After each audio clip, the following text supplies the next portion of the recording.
Alex Panayotou, what comes up for you when you see or hear or think about the word trust? It's vital. And of course, it's vital in several areas, professionally and personally, vital. It's absolutely fundamentally in interpersonal issues as much, and this is where we often forget it, in trusting in ourselves as well. Right?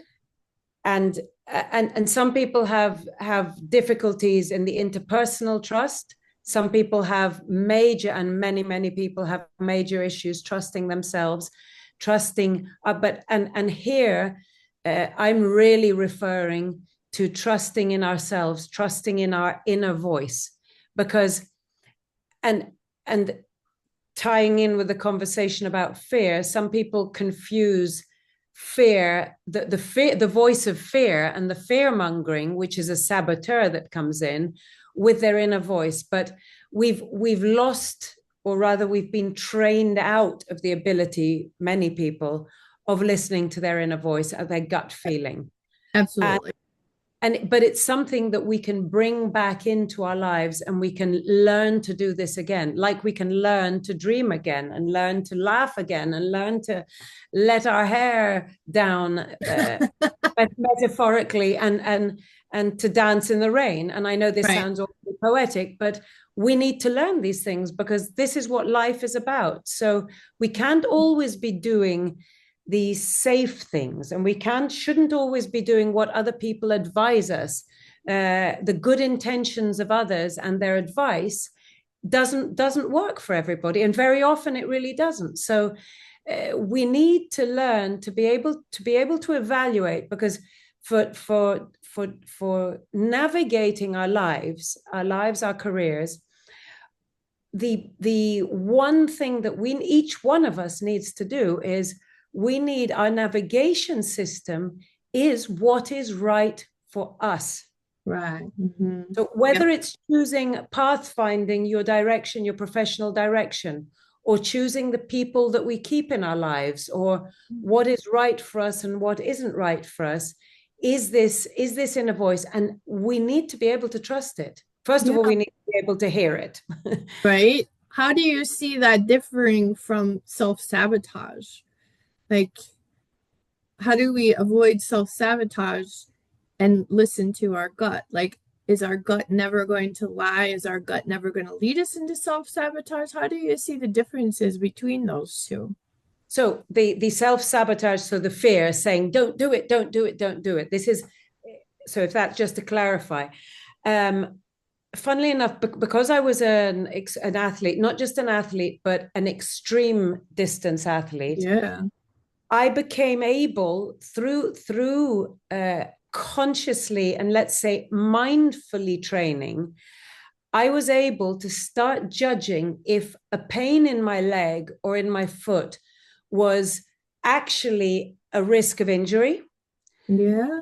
something serious, or was it just being tired, or a day that I would set out to run a 60-kilometer training run, let's say, or a 30-kilometer training run, and I would be exhausted. I was able to say, okay, let me let the first hour pass, because, and I would listen to my body very, very carefully. And my body would invariably tell me, did I need to stop and say, call the cavalry, come and take me home, because I'd be far from home, or take a train, or push on, because it was my mind being lazy and saying, oof.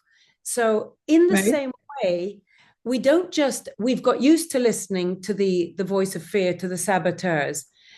We we need to be able to gain clarity and do some, and this is why this doesn't just happen automatically. Now I'm going to listen to my inner voice.